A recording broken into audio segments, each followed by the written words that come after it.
एक दिन का बेटी से बहू तक का सफ़र।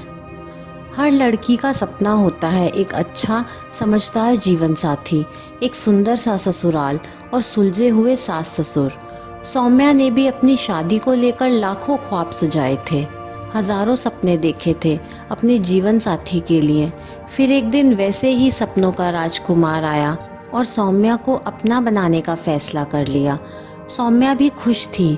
उसने जैसा जीवन साथी अपने सपनों में देखा था वो उसके सामने था। सौम्या के माता पिता ने शादी की तैयारी जोर शोर से शुरू कर दी। सौम्या जैसे चाहती थी शादी उसी ढंग से होने वाली थी।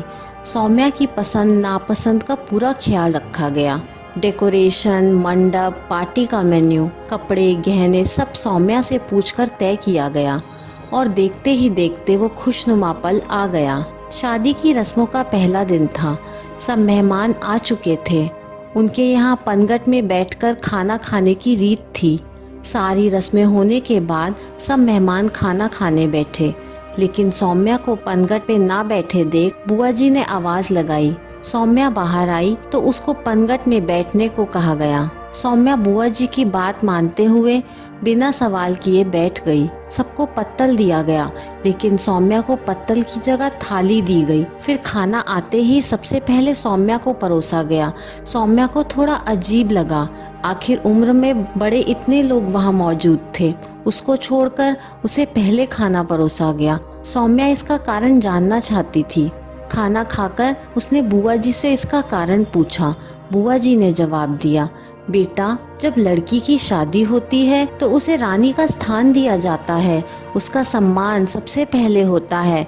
आज से लेकर तेरी विदाई तक खाने का पहला भाग तुझे ही परोसा जाएगा। तुझे विदाई तक रोज रानियों की तरह सजाया जाएगा और आसपास तेरी भाभियाँ, बहनें, सखी बनकर तेरे साथ रहेंगी, तेरे नखरे उठाने के लिए। और हाँ, किसी के पैर छूने की भी इजाज़त नहीं है तुझे अपनी विदाई तक। सौम्या को बड़ा ही अच्छा लगा ये सुनकर। सौम्या ने पति के साथ 7 फेरे लिए, सिंदूर भरी गई, मंगलसूत्र पहनाया गया। फिर आई विदाई की बेला। सबने भरी आंखों से सौम्या को विदा किया। माँ ने समझाते हुए कहा, बेटा, अब वही तेरा घर है, वही तेरे अपने हैं। अपने प्यार से सबका दिल जीत लेना। ससुराल में सौम्या का अच्छे से स्वागत किया गया।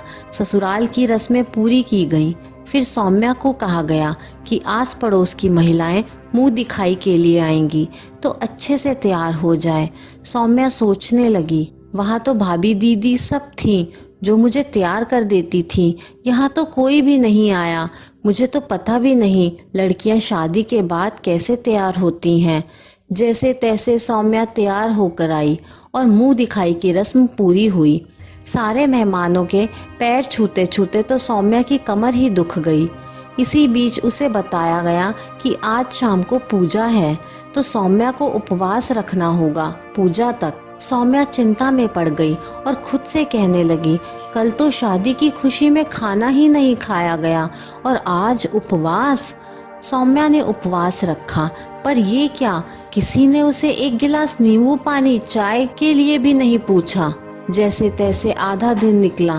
पूजा की विधि शुरू हुई। इधर सौम्या के पेट में चूहे दौड़ रहे थे और सोच रही थी कि कब पूजा खत्म हो और कब उसे खाना परोसा जाए। पूजा संपन्न हुई और मेहमानों को खाने के लिए कहा गया।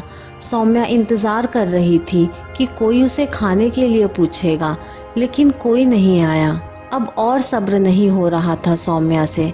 तभी एक महिला ने सौम्या के घर वालों को याद दिलाते हुए कहा, बहू को कमरे में ही खाना परोस दो, बेचारी सुबह से भूखी है। लेकिन किसी ने ध्यान नहीं दिया। कुछ देर बाद सौम्या का पति उसे खाने के लिए बुलाकर ले गया। वहां जाकर उसने देखा सारे मेहमानों ने खाना खा लिया था। घर के बड़े भी खाना खा चुके थे। घर की कुछ बुआएं और सौम्या का खाना खाना बाकी था। सौम्या की आंखों से आंसू निकल आए और याद आने लगा एक दिन पहले तक का दृश्य, जब सबसे पहले खाना उसे परोसा जाता था रानी कहकर। सौम्या आंसू पोंछते हुए खुद को समझाते हुए कहती है, सौम्या, तू अब मायके की रानी नहीं है, ससुराल की बहुरानी है। इसकी आदत डाल ले। ये कहानी आपको कैसी लगी मुझे कमेंट करके ज़रूर बताइए। कहानी पसंद आई हो तो लाइक, शेयर और चैनल को सब्सक्राइब करना ना भूलें।